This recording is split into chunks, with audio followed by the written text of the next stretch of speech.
Cameron George. Welcome to the Vision Hunters podcast. Thank you for joining us today. It is an honor to have you on the show. Great to be here, man. Thanks so much. We had this booked a couple of times. Like, give me the backstory on that, and then we'll get into your back story. Yeah. What's been going on? Well, actually, this year's been actually pretty crazy. Well, for me, I mean, for everybody, I think we can all agree that the state of our environment, the state of the world, the chaos and the uncertainty that has gone on, but also the opportunities the opportunity nuggets that we've been able to find in there. Those of us that are really committed to looking are also in there too. So I would say that this year has definitely a high amplitude. It's a high octane year, and last year was too, and the ante seems to keep being up. But in my own personal situation, I hadn't actually got hit with COVID until about 2.5 months ago, or let's see, in August here, and really didn't expect to get hit that hard because I'm extremely health conscious and do a lot of things for my immune system. However, as we'll kind of go into, I've got a little bit of a history with some pretty severe autoimmune. So I've been slowly recovering over the last decade and a half from completely losing my health, and that's how I got into this world to begin with.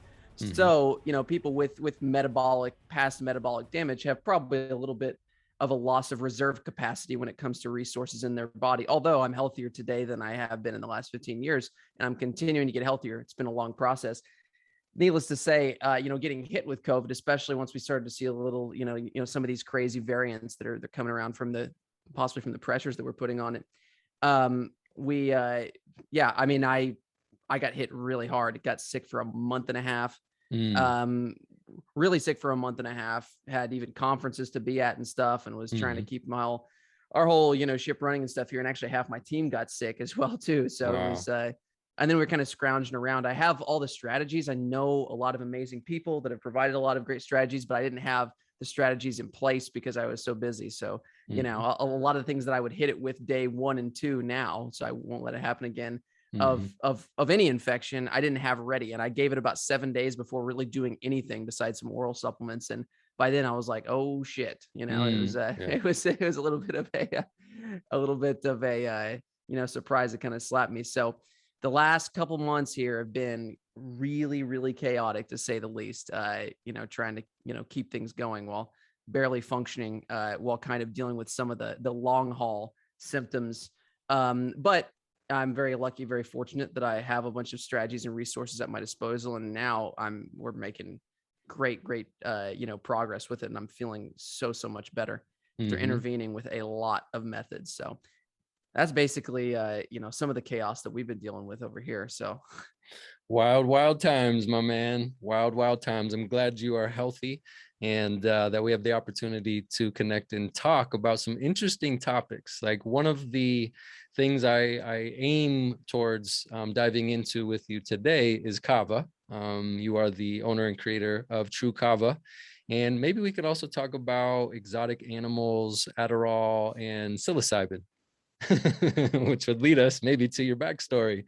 Could you share some key nuggets, like, in your backstory as it relates to this journey of getting to where you are today, finding Kava and creating a whole company around that? Yeah, those are all the things that I get asked about the most, for sure. So I mean, my whole process has been, we call it in the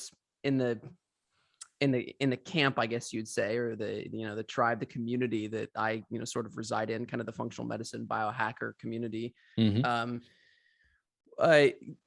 There are so many people who have gotten into this from an entrepreneurial standpoint, or, from a physician doctor standpoint, or just, from a health coaching standpoint, because of their own pain, right? I mean, generally there's, a couple really fundamental ways that people grow, right? And there's the inspiration path, which is like, you see something, you watch someone else's life circumstance, you watch, the death or the suffering of a loved one, and you become inspired, to drastically change your life and dial in and dig really deep on some sort of niche topic, and on trying to, really immerse yourself in comprehensive problem resolution.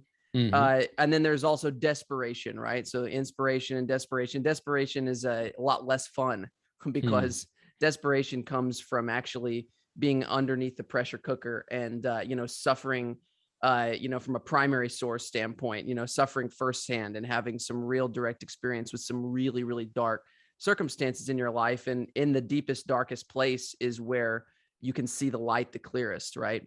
And and so there's an opportunity in that, right? There's a saying that I really like, that I've heard a lot, from various people that I really respect, and it's very simple. Pressure makes diamonds.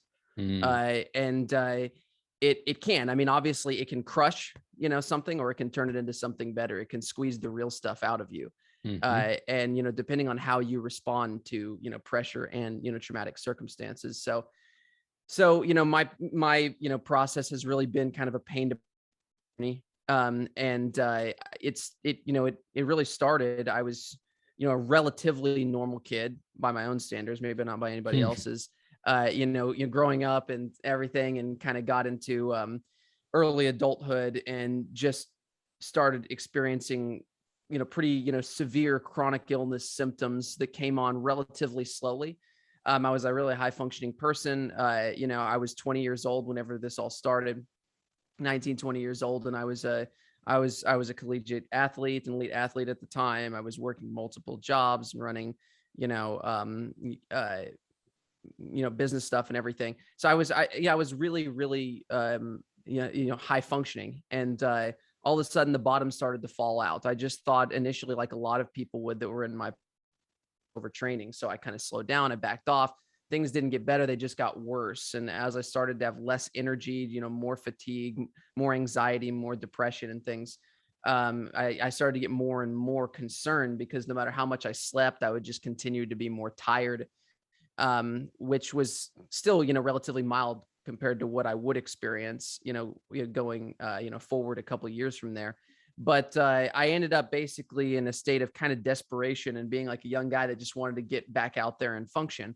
But I didn't come from a place, an area of the country, or, a community that really had sort of a deep knowledge base about underlying causes for illness, both mental, physical, and emotional, which was not uncommon at the time. I mean, Mm-hmm. Growing up in the 80s and 90s, right? It wasn't that wasn't incredibly common, unless you happen to have, some hippie parents from the 1960s or something that Mm-hmm. happened to delve deep into maybe some natural Natural remedies. strategies. Yeah, exactly.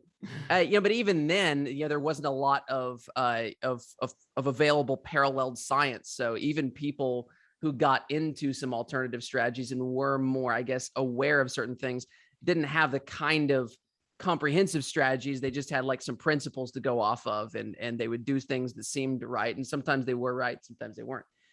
But anyway, so I grew up in a part of the country. I grew up in Arkansas, and Arkansas is definitely not known for its highly, forward, thinking mentality. I don't want to like hate on my own state or anything too much, but it's definitely not a part of the country where you see like trends surface first, right? And when it comes to knowledge base and stuff. So, I mean, especially in medicine, all I had available to me whenever, like me or anybody is not feeling their best self, is to go to your local family, physician, which is just the standard allopathic framework. It's just like a subsidiary of the entire, American Medical Association structured type of, allopathic medicine that we, most of us grew up with.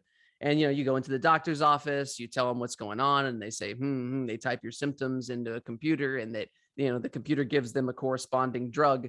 Most of the time, they don't even ask you, or there's no thought process or investigation into the underlying root causes, the mechanism, the pathology. It's more just like, okay, what medication can I give you? Or if you're dying right in front of me, then I'm concerned, right? And if I could do a CT scan or a one of these structural scans, CT, X-ray, or an MRI on one of your tissues, and I see a tumor or a lesion or a severe injury, then we can intervene surgically. So surgeries and medications is the game of that. In other words, acute emergency illness, acute episodal sicknesses are what that system is absolutely built for. And it's great for those things, right? If I get hit by a car, and I need surgery, I don't want the essential oils and the multivitamins and stuff. I want to get to a hospital and I need the morphine. But as soon as I'm stabilized, I want to get the hell away from that system, because because it wasn't built to deal with underlying chronic pathology and damage. It wasn't built to build health. It was built to manage disease symptoms, basically. And so, that's a different mentality. So if you go into the other, it's kind of like, when you have a chronic condition, like a real chronic condition, and, it's kind of like going to, the baker or and asking for meat. It's like they both deal in food, but that's a different thing, right? You got to go to the butcher, and the butchers in this situation would be those people, within the research, functional medicine community, and, people that actually deal in underlying pathology and have a scientific based knowledge or a traditional based knowledge, indigenously based knowledge, with some scientific grounding of actually how to restructure health, right? How to actually build health instead of just try to throw, chemicals downstream to shift your symptoms, right? So that was like the situation that I was in. So I ended up at an allopathic, physician, and they directed me towards a psychiatrist eventually, because that was the only model that they had, because it was just like I was getting worse. I wasn't dying right in front of them, so they say it's got to be in your head. So we'll put you on some medications, and so I went that whole route. That was a complete disaster, because I ended up on amphetamines and benzodiazepines, and I ended up on SSRIs and all those things. Amphetamines were the main thing that I was on consistently, and that's a really bad strategy when someone is chronically fatigued, because of the chronic issues that I had, which I can go into and explain what they ended up being. But whenever you're running on a low tank, whenever your body's not producing energy efficiently, and then you override the system with an emergency button, which is basically what a psychostimulant is. It's not creating any more energy. It's just using up your deep stores, your resources. In other words, drugs in general, but let's just use amphetamines, for example. They borrow from tomorrow to pay for today, right? Yeah. So, people, a lot of people don't, think in those terms or understand what a drug is and what a drug does. They say, oh, I take this drug and it gives me this. It puts me in a better state and it gives me more of these emotions or these chemicals, and it gives me some sort of a safe haven. But it's really not. It's actually taking those things, it's drawing those chemicals out of you by releasing them, basically, right? And that's an oversimplification, but that's generally what's happening. And that's why whenever the drug is gone, you have less of those chemicals and you need more of that substance to even maintain the status quo, leading to tolerance, dependency, and eventually withdrawal when you take it away, because you've used up all your stores and your body has said, whoa, you've got this exogenous source that's using it all up. We need to down-regulate it because there's too much flowing through the system. So it sends the whole system out of whack, because it's not part of the innate intelligence of your body's living network. It's system, right? So so basically, like, the whole thing is, so I got put on amphetamines, and my life just got completely derailed, like within months of getting on those drugs. Meaning that, yes, I was able to get off the couch, and it seemed like a miracle at first, like sometimes drugs do, because they give you like a short-term instant gratification. And if you want energy, then amphetamines will certainly give the appearance of giving you more energy. But like I said, they're really just releasing. And so you're writing hot checks with your body's own chemistry and its energy supply. So I got off the couch and I was like, oh, this is great. Right. But then, very quickly, my life turned into what I can only describe as a life that, resembled someone who was a meth addict, basically. Right. Because I was essentially, Adderall is dextroamphetamine, a mixture of amphetamine salts, and it is the exact same mechanism of action as methamphetamine, just without an extra methyl group attached to it. So the bioavailability in the dose is a little bit different than what you would get if you were to smoke crystal meth or something. But the effect on the body, make no mistake, is the same, and actually sometimes more dangerous, because it's in a more controlled dose, giving the user the illusion that it's under control. So they take it longer daily, as where meth a lot of times becomes unsustainable because it hits you so hard that you kind of your life breaks down so quick that it's hard to maintain that for an average person. So, but anyways, within, like a few months, I was a regular guy that was high functioning, but just sick. And then all of a sudden drugs. And then I started to, totally change my personality, started exhibiting all kinds of impulsive behaviors. It took all of my pre-existing kind of eccentric impulsivities and put them on steroids, like times 20. And I ended up going on crazy buying sprees, charging hundreds of thousands of dollars worth of credit. I bought things like exotic animals, right, which you kind of alluded to earlier. Yep. And so that's the story that I people thought ask that me was for. wild when I heard that come Yeah. up in your story. I was like, I Yeah. never actually thought about, getting hooked on something like meth, a prescribed version of it, and then going out and buying exotic animals. Yeah, no, that was my go-to. As soon as I was tweaking, that's where my mind went first. Was the animals. I don't know. Maybe it's because I love animals, but also just because it was something that was, it kind of accentuates that kind of adrenaline junkie mentality, and so you're looking for something that's high octane, a high octane situation, and you're looking for something that's different, that's interesting, that'll be fun. And I didn't know anybody with exotic monkeys and piranhas in a fish tank in their living room. So I went and bought those things. That is cool, though. I wouldn't mind having a monkey hanging around here. I think they must be amazing. I've never owned a pet monkey, so they are amazing. They're amazing animals. I love the animals. However, wild. Whenever you're someone who's unstable on drugs and have no knowledge base whatsoever for how to sustain the care of a primate or other exotic animals, it quickly becomes a complete disaster, right? I mean, it's as you can imagine, because I didn't just have one monkey, I had three. So I had monkeys, I had huge parrots, macaws and great African greys. I had dogs, I had iguanas, I had piranhas, I had, so I had a lot of things. And this was like in a 700 square foot apartment, like on that's my what I was campus, thinking. right? I'm like, what do you have, a jungle in the backyard? Think Ace Ventura's apartment is what it was, you know what I mean? It was. And I always tell people it was a weird, messed up crossover between like Ace Ventura and Breaking Bad, where my life went, because with that came the connections to unsavory circumstances, people, toxic, the whole, drug mentality that I didn't have at, before that, but it was kind of in me because I was, prone to addiction in a lot of ways, but before that, I channeled it towards some things that were perceivably more healthy on the surface. But anyways, so I ended up under a lot of toxic circumstances. You can imagine, I had charged an enormous amount of money. I was buying and like flipping electronics. I had this like home business that I had started so I had like flat panel TVs everywhere and like, thousands of dollars of like speaker equipment and animals climbing all over it, and parties all the time, just all the time. There was like drug addicts sleeping on my floor, that I wouldn't even know who they were. I'd like wake up in the morning, there's like people there. I mean, you can imagine, just trying to paint the picture, and it gets much worse than that, but it just turned into it was an external manifestation of the chaos that was going on inside of my brain and my body, which is kind of funny because that's what I created. It was just complete. Yeah. It was complete insanity, obviously, and it's funny now because it's just so crazy and it's not me, but it's also very serious in the sense that that's that mentality. It was my philosophy. It was my perspective and my belief system that led me to trying to deal with my issues in the way that I did. And that's what it created, right? And so everything starts from a vision. Everything starts from perspective or lack of one, right? And that's why I always encourage people. It's really, really important, to ascertain a perspective of your own on anything in life, right?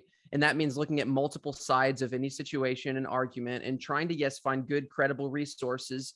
And, you can put your trust in certain people, but always take the position of the healthy skeptic and always try to ascertain and get a second, third, fourth opinion.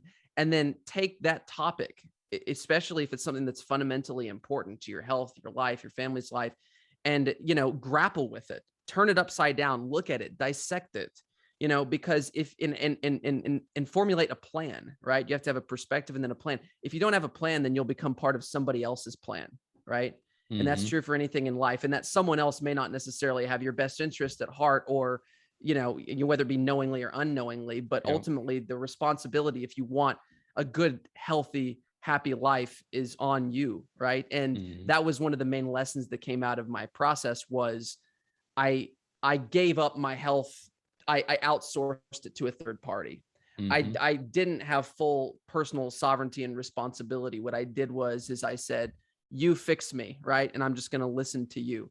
Mm-hmm. And, and then I paid the price for it, and I learned a lot in the process. But so this whole thing really just imploded. So like I said, and as you sort of alluded to earlier, it was really plant medicine sort of intervention that really, really gave me that perspective, that sort of allowed me to dial back those layers of ego and identity and the kind of, cluster that I was lost in, that I kind of lost myself, and I lost any kind of, vision of the big picture of my situation. I was just living on the day-to-day, reacting in this drug-induced kind of state. I was sort of in this hypnotic, sort of drug hijacked Yeah, state, I could which some imagine. people are in without drugs, Yeah. in this world for sure. So, but anyways, in my unhealthy circumstances, I was around the drug world, and I actually came across psychedelics. Mm-hmm. And the thing is although it was in an unhealthy context, psychedelics have a very, very unique way of affecting the brain, affecting the mind, affecting the psyche, the emotions, and the spirit. That, even if you take them in an unhealthy context, if you're ready to receive a certain message and you're beat down enough, it can open you up to a type of big picture reality, sort of integrated thinking that can give you something that you didn't expect, want, or even know existed. Right. Mm-hmm. So Mm-hmm. although you went into it under a recreational intention, sometimes can lead to a disaster. So I'm certainly Yeah. not recommending that. Yeah. But for me, it slapped me around. It was anything but pleasurable. It was anything but fun.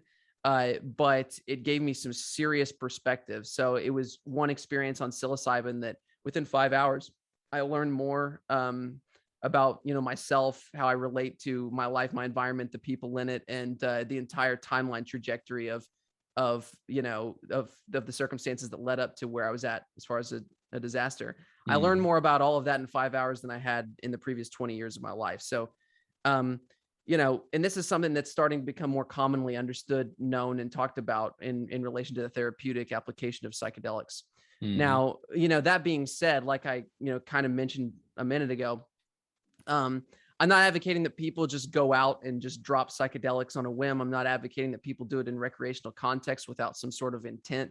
It's a personal decision that every person has to make. And it's a very, very serious thing in the sense that the experiences that you have, under the influence of these very powerful psychological medicines can Yeah. be completely life altering. And they can open you up to a level of vulnerability that is a place that entails both great risk and opportunity. Mm-hmm. So that's important to understand, right? So it's a Yep. personal decision, and it's something that's incredibly fascinating because they can be life-changing in a good way. But Mm-hmm. just like any tool, like a hammer, you can build a house with a hammer, or you can whack yourself in the face with it. Yep. It's not without risk. So, I mean, that being said, for me, it happened to hit me at the right time where I took psilocybin, had no idea what I was in for, like most people, the first time they do something like that. Mm-hmm. And, within, 2-3 hours, I was in this experience where I was able to kind of zoom out of my circumstances and look at the entire picture. Right. So that's partly what happens under the influence of entheogenic plant medicines. Which is very, very fascinating and interesting, is that we know that they create a situation biochemically in the brain, like the psychedelics like psilocybin and ayahuasca are like tryptamine based. They're serotonin molecules, and they work on these receptors that help the left and the right hemispheres of the brain interact more fluently. And so they allow the entire brain to communicate and to have more of an all-encompassing perspective of yourself and reality. In other words, under the theory that the brain is not just a producer of consciousness, but it's more of like a transceiver, like an antenna, which is something that's becoming really popular in scientific circles today, and those that are looking and observing it. It widens, the antenna to pick up more frequencies. So in other words, how that looks like for an individual is that under the influence, many times when people do them under healthy contexts, it allows you to kind of zoom out. And like I said, instead of seeing the pixel, you see the picture, right? It Mm-hmm. allows you to zoom out and be like, whoa, okay. I'm normally here. I'm right here every single day reacting to my circumstances in a stressed manner. And it pulls me out to where I can kind of see and relate to all of the events and circumstances that I've elicited that brought me to that point. And sort of, it allows me to dissect and say, okay, it allows me to say, okay, you know, the timeline was going like this. I made this decision and it brought me here, but I wanted to stay here, you know? And it just allows you to kind of see that whole thing in a very reflective way. It allows you to access past memories and the emotions that you felt in past circumstances, which is very important because sometimes, you know, life and our trajectories, our traumas help to remold us, and they can sort of mash us into you know, a different shape and a different, you know, psychological framework. And we can go you know, so far down that forced path that's built by trauma that we forget the experience of what it was like being that little boy or girl before that, you know, who had aspirations for something completely different. Or you forget how you felt, or the experience of, you know, people in your life that were actually really good that you missed over because your mind was picking up on a subconscious level, but you don't remember it because you're stuck right here. So, you know, psychedelics allow for this integration where memories come flooding back to you, you know, and then you're able to sort of relate to your past experiences in a different way. And that reshapes and restructures how your brain relates to those past experiences and creates new neural pathways, new connections, new ways of thinking, new tracks, you know, that your brain can continue to follow afterwards. So basically in 5 hours, had this powerful experience. I looked out and realized pretty instantly what any sane person outside of my tunnel vision would see. Like, this is crazy shit, you know, you know? And so I looked at it and I'm like, this is nuts. I'm like, I've got monkeys. What am I doing? As where, you know, I thought it was completely normal, you know, before having the experience. And I saw and I understood too what the whole, you know, trajectory of like the Adderall, of the drugs. And I understood, even though I didn't know how to, you know, explain it in scientific terminology at the time fully, I understood that borrowing from tomorrow, paying for today. I understood where it was taking me. I understood that it wasn't an answer. I understood that it was turning me into a different person because it allowed me to reconnect with the person outside of the hijacked mind state that those drugs put me in, right? Because the psychedelic kind of takes you out of that and allows you to feel back what's there at, you know, more close to the core, the existential core. So it allows you, it brings you more towards the opportunity for the feeling of the authenticity that kind of resides in you, right? So I experienced all of those things, and that doesn't even really do it justice, but that's, you know, as good of a dissection as you can make. It's hard to put those experiences into words. Like, even listening to somebody else share their experience with it, there's so many like, yep, me too's. And at the same time, it's like, well, how would I actually put all this to words? You know, you can. And I think that's a challenge. Yeah, I don't think you can ever do that 100% justice. We try to share, but that's a great experience that you're presenting to us right now. And really, that piece on zooming out is just, it's been so profound in my life with having similar experiences with psilocybin. And then you talked about also the risk and the opportunity of experimenting or exploring with psychedelic substances. And I think that's a really, really important point to make, because what I've found this year, having some experiences that were much different than in my younger years, which was for more of like a party experience or a recreational experience, is I developed a great respect for them. I was able to see how powerful they are and how I underestimated that power. And that's where that reverence is coming from. Even kind of gearing myself up in preparation for these experiences and having a little bit of an understanding of this is going to be powerful.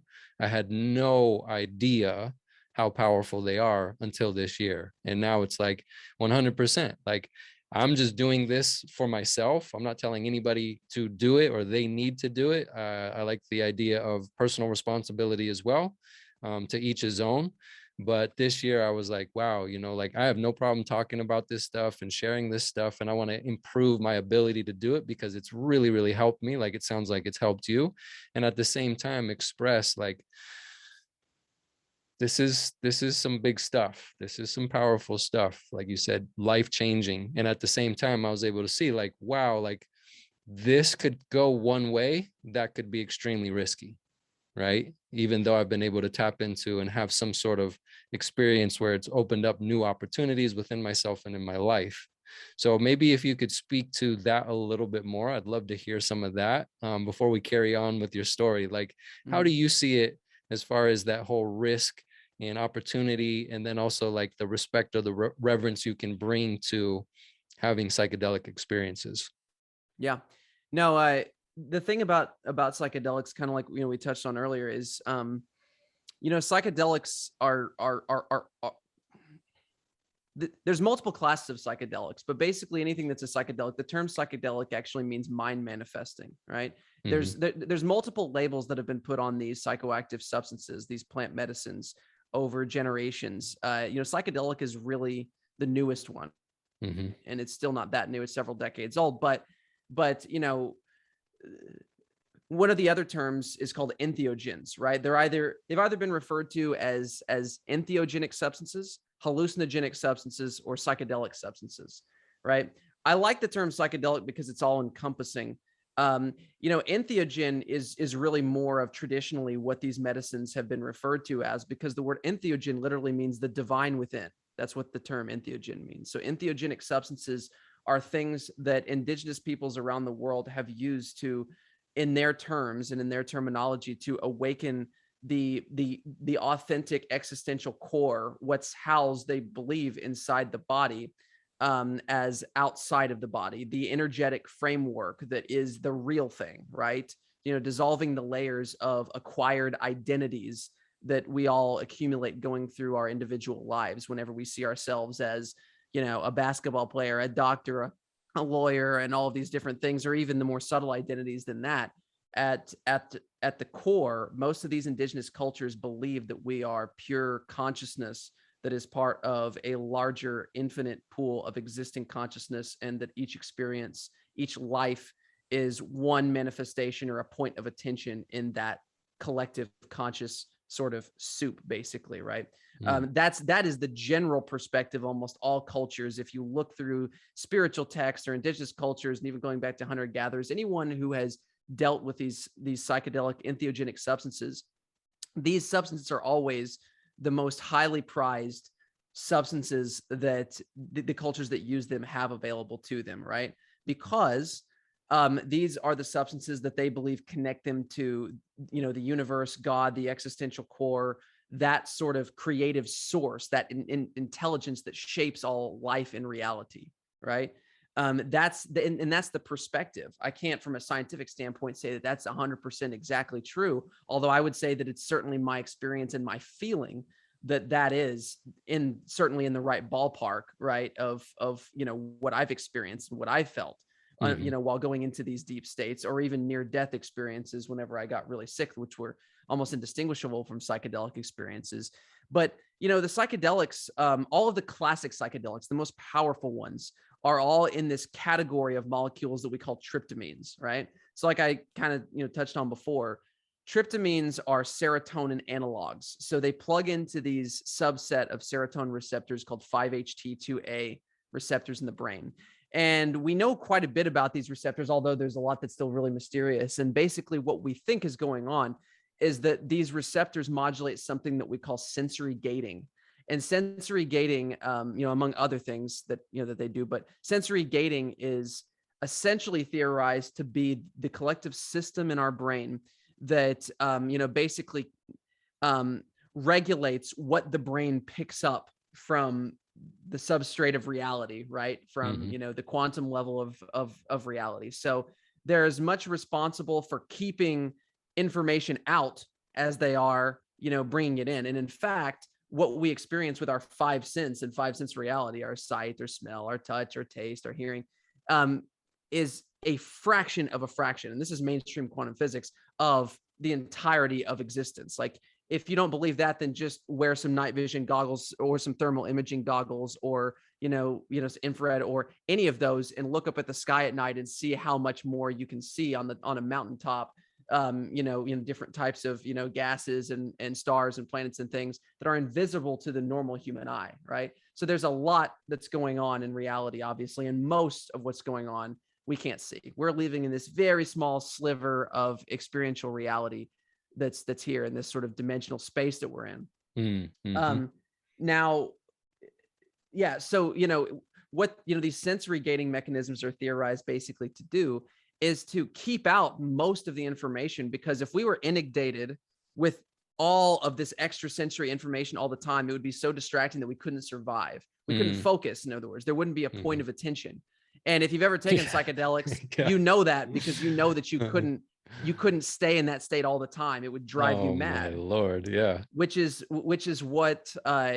actually kind of close to what people with what we call schizophrenia and other psychotic disorders are experiencing, is that they tend to have some imbalance in their physical brain, induced by whatever circumstances that have thrown off these sensory gating mechanisms, to where they can't shut off the noise, right? And so what they're experiencing may be actually true somewhere in reality. They may be picking up on all kinds of things, which is why sometimes they have some really unique abilities, but a lot of times they can't make sense of it because it's so much noise that it drives them psychotic or mad or mentally ill. So that's not a good thing.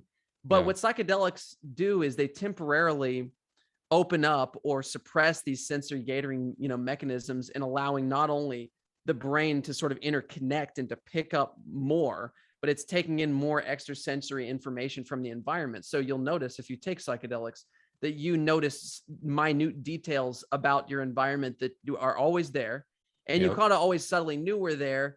And sometimes you didn't even know. You could sit there and you can watch an anthill for 3 hours, and you can look at every detail and you say, they're doing this all the time. Like, look, you're watching how they're moving in formation, and you're seeing how much of a miracle it is.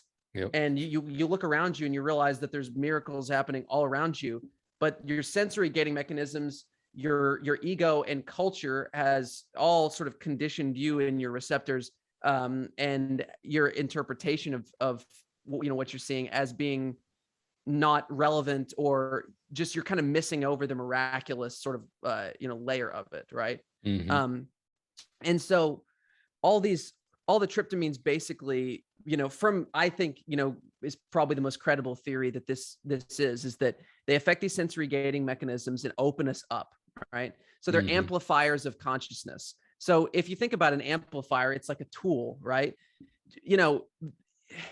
In reality, not everything that exists in reality is what we would consider good, right? It's not all light. There's a lot of darkness that's available as well too. There's a lot of darkness. In fact, I would say that it's half and half. That's duality, right? That's the classic principle of every spiritual tradition, no matter how they interpret it and the stories they use, whether it be something fundamental like Taoism, and we see the yin yang, we see the light, the darkness, and there's a piece of each one inside each one. That you have to have duality, because light wouldn't mean anything without darkness. You have to have the contrast to even have the experience, right? Now, so that's all well and good. However, we have light and darkness inside of us, right? We've got traumas inside of us. We all have the capacity for dark thoughts, dark experiences. We all are susceptible to darkness in our lives, and that creates risk and opportunity. So whenever we take something, or we're under a state that amplifies that, just like a schizophrenic person, we enter into a space that's amplified. That doesn't mean that it's good, right? It means that it's risky and it's opportunity, right? It means because you can amplify, it means you can use that tool to see more, to learn more, to experience more, to dive in, sometimes even dive into the darkness, because that's where you'll learn the most in many cases, right? Is by diving into your darkness. That's old Jungian principle, right? Carl Jung said that, that the stairway to heaven travels first through hell, right? That's, you know what I mean? Like, and so you'll learn the most about yourself, the deepest, darkest places, because that's where the shit is that you have to shovel out, right? And if you don't take out the trash, you can never truly have a clean life, right? You could focus on things that feel good all the time, and sometimes that's nice, that's good.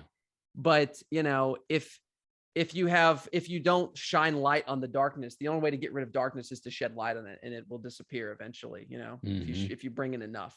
But you have to investigate your own shortcomings, your own traumas, everything. And that process is difficult. And sometimes people aren't ready to do it. People aren't equipped to do it. And if they don't have tradition in a context and a guide that's experienced those states before, it can swallow them up. It's like someone who goes to war, who's not prepared for war, and that doesn't have a good general or a colonel or someone to guide them through and to keep them grounded and to keep them motivated and to pull them through, the worst of it. Just going into war by yourself, right, sometimes is not the thing. Some people have the constitution where they get in a situation, they do well under pressure, and they can handle it. So it's not like you have to always have a guide, but it's a good idea, because especially if you're talking about the stronger medicines like ayahuasca that are very, very strong, or bufo or something like that. Mm-hmm. And it's a good idea to have some sort of structural context to navigate, because structure and tradition based around these substances, usually from indigenous cultures that have used them, there's no more powerful way of knowing something than direct experience. No matter what people would tell you out of the scientific community, as great as science is, what it can't give you is it can't give you direct experience. I can study what it's like to be, to live in space or to go to the moon all that I want to. I can know all of the equations that can get me there. I can know, in theory what it's like, and I could be the smartest person about it as far as, an astronomer, but that's different than being an astronaut. That's different than actually standing there on a different planet, floating in space, looking at that Earth like that, like where you're doing it. It's an experience that does that's visceral. So indigenous people that have actually had direct experience with these substances over generations are going to be, they're not going to know everything, because again, reality is so grand and so massive that no one knows everything. That's anyone who says that they do, you probably should take a jog in the other direction, because it's not true. But people who have navigated those states of mind and that have, developed systems and ways of navigating, it's kind of like a general that goes to war. Even the best general can't tell you everything about what's going to happen in a battle, but you certainly want him at your side if you're going to go to war, because he's been there, right? So it's like it's the same kind of thing, right? So, these states are risky. You can end up in situations where the trauma can swallow you up and make you more traumatized and psychotic. But if you have a good guide and you know how to shovel out that trauma and process that trauma, that it can free you in ways that you can't even imagine, and it can open you up to healing and an opportunity for personal growth and the ability to see things in terms of big picture. And it'll open up an opportunity for success in your life that's just on another level. And so it's something to be taken seriously, but it's not all sunshine and rainbows. It's not all good. It's not all just go out and just do this, but it's definitely something that is worth looking into, worth digging into, to at least see if it's something that you feel like that you're led or drawn to. And then if you're going to do it, take caution, responsibility, prepare, and do your vetting, and dive in the most conscious ways possible. That's what was really brought to the forefront of my attention. And you started out by expressing the risk and the opportunity, and that's what I experienced this last time around. Like, it wasn't in my younger years where it was like tripping and just seeing things that are just wild to look at and having fun. And dude, this last time, just with where I'm at in my life now, almost being 40 years old, I have more experience and, suffering from trauma in my past and drug addiction and finding recovery and building what I deem as a spiritual way of life. It's a completely different world that I live in today. And it's interesting that with bufo and psilocybin, the place that I went, I was just not expecting that at all. And one of the things I'd like to talk about, which is also part of that risk piece, is the schizophrenia idea. Because in the past, I want to say 2 experiences I've had to sit with that wall in my journey, let's call it, right? Which is one of the biggest fears that came up for me was like sitting with me feeling like my mind is going to flip, to where my mind will flip into a schizophrenic state and never come back. So it sounds like you know a lot about this. So I'm assuming, and based on some of the other things that I've listened to and the other people that I've listened to, they've talked about that is one of the major risk factors, is if someone has like some sort of underlying precondition, or I don't know what you even call it because I'm such a beginner in this world, as far as if they're susceptible to schizophrenia, that could be not, well, that you may not want to mix those two together. So I don't know a lot about it. I'm just diving into this. I would love to kind of like hear your take. Is that also like one of the risk factors? And then after this, I'd like to get into like the whole idea of preparation, guidance, and integration a little bit more. But what's your knowledge around that risk factor? Because like I had that fear come up, and I'm not schizophrenic right now. My mind didn't totally flip, but I'll tell you, bro, I had to sit with that stuff, and it was strong. And all I could do was surrender and just back down and do my best to just like let go. Absolutely. If that even makes sense. Oh, totally. Yeah. No, it's really the major risk factor, right? It's the number one risk factor if there was one, because there's not, there's virtually no substantial physiological risk factors with most of the tryptamines. Now, ayahuasca can be stressful on the system as opposed to, psilocybin or even LSD and some of those. But it's normally, it's not risky when done right, especially for a healthy person. The only one that actually is somewhat risky in some circumstances would be ibogaine. And you really do need to do that with an MD, present, honestly, like, because why is that? I'm interested to know that. It's extremely, it can have some, some cardiovascular, some stressful effects on the heart for a percentage of people. Okay. And it can be that much more psychologically difficult than any of the other psychedelics. It's not a classic tryptamine. It kind of works a little bit through the opioid receptors, which is why it helps people with past with opiates, helps to circuit some of those opiate, receptors and the desire or the need to stimulate them in a certain way afterwards, physiologically. And then psychologically, it's like, ayahuasca obviously will show you your past traumas and stuff, and sometimes help you experience them, of course, to a certain degree. But iboga, ibogaine usually, makes people relive their traumas in a very, very visceral way, which sometimes, like I said, the deeper the darkness, the greater the opportunity. However, and some people will actually report actually making contact with, people in their life who are, deceased. That's at least the experience, that people report pretty often. And so sometimes people venture into it for that reason. So whether that's actually like contact, like I'm talking to them, or it's just the kind of resolution by making contact with however they're represented energetically in reality. It's difficult to say, but I mean, iboga is definitely one of those amazing medicines for people like severe opiate addicts, for sure. But it's just one of those that probably takes the most caution of any of these psychedelics, to work with. Ayahuasca is going to be a second, but it's not even really a close second. So, but the main risk factor for most psychedelics that people are using, that would be, ayahuasca, but mainly like psilocybin and some of the ones that are not physically dangerous or addictive, right? I mean, they can feel like it because of the experience can be intense, but no one's dying from taking psilocybin unless they do something on psilocybin that gets them killed, which is, pretty rare, to begin with. But yeah, so the major risk factor are people that have underlying susceptibility towards, psychotic states of mind and or schizophrenia of any kind. So that can be that can be, extreme manic depressive kind of, disorders, anything that teeters towards the mania side of things, because mania is really kind of schizophrenia to some degree. It's a hyper perceptual state that if I were to do a functional brain imaging scan, like a functional MRI or a SPECT or a PET scan on someone's brain that was under the influence of psychedelics versus mania or schizophrenia, they would look kind of similar sometimes,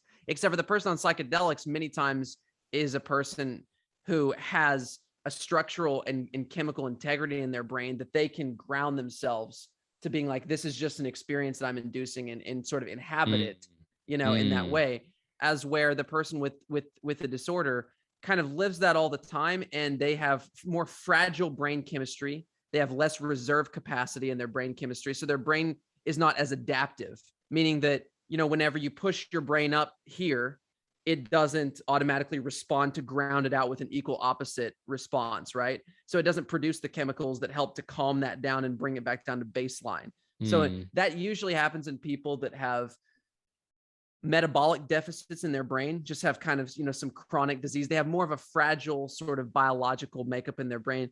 Today, that's actually kind of common because, relatively common because there's so much neurotoxicity, there's so much chronic disease that affects you neurologically that, some people that have mental illness that just have a less adaptive brain have a harder time coming back and reacclimating after pushing their brain into some of these sort of non baseline, chemical states, right? So I even had that for a period of time because I was sick going into whenever I had psychedelics and my brain wasn't super adaptive. It was interesting for me because there's a period of time where I dove so heavily into psychedelics after having them with good intention, though, because I wanted to learn more, but I still went like everything else in my life, I went too far with it at the time, right? Because I didn't have the framework. I was buying monkeys, so whenever I started taking psychedelics, I was gonna do it probably a little excessively too, to the max or something. I was like, please teach me more, kind of thing. And I did it so much, I was doing it a lot. I mean, I was taking a lot of LSD, a lot of psilocybin daily, sometimes for weeks, Wow. kind of stuff. Very, very intense. And there was a period of time that I was kind of